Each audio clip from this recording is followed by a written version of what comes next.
बच्चों हमने in the last class we finished the chapter number 8 that was about the external influences on the business activities, and today we are going to start economic influences on the business activities.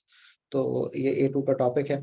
अच्छा, पहले हम बात करेंगे कि economic objectives government के हैं क्या, और फिर हम उस पर बात करेंगे कि वो बिजनेसेस को कैसे इम्पैक्ट करते हैं। तो पहले ये कि गवर्नमेंट के इकोनॉमिक ऑब्जेक्टिव्स हैं क्या। सबसे पहले economic growth.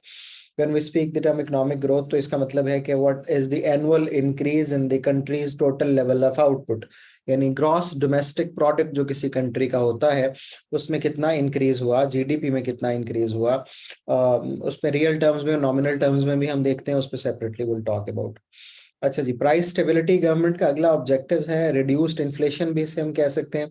Government do not want to increase prices to such extent के लोगों की अफोर्डेबिलिटी खत्म हो जाए और वो चीज उनको बाय ना कर सके। तो हमने इसको कंज्यूमर प्राइस इंडेक्स से देखना होता है, सीपीआई से देखना होता है कि जो लेवल ऑफ प्राइसेस है वो कितने इंक्रीज हो रहे हैं या डिक्रीज हो रहे हैं। अनएम्प्लॉयमेंट डिक्रीज करना, लो रेट ऑफ अनएम्प्लॉयमेंट गवर्नमेंट का इकोनॉमिक ऑब्जेक्टिव है, क्योंकि अनएम्प्लॉयमेंट के बढ़ने से बहुत स्वेयर इकोनॉमिक उसके इन्फ्लुएंसेस आते हैं बिजनेसेस के ऊपर भी, इकोनॉमी के ऊपर भी, उनको कंट्रोल करना पड़ता है। फिर long term balance of payment. Balance of payment क्या है?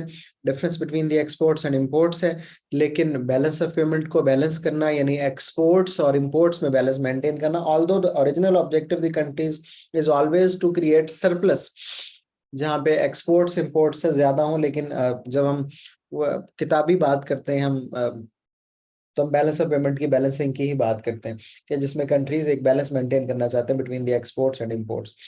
फिर एक्सचेंज रेट स्टेबिलिटी, बिकॉज हमारे जो भी इंपोर्टर्स और एक्सपोर्टर्स होते हैं वो एक्सचेंज रेट के ऊपर अपनी प्राइसेस को डिसाइड करते वक्त बहुत ज्यादा डिपेंडेंट होते हैं। तो गवर्नमेंट चाहती है कि एक्सचेंज रेट इतना स्टेबल रहे, उसमें बहुत ज्यादा स्विंग्स ना हो, वाइल्ड स्विंग्स जिन्हें कहते हैं, ताकि लोगों को प्राइसेस में डिसाइड करते वक्त मसला ना हो।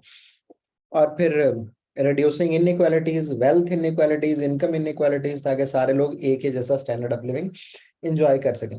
The problem with all this that unfortunately many of these objectives conflict with each other.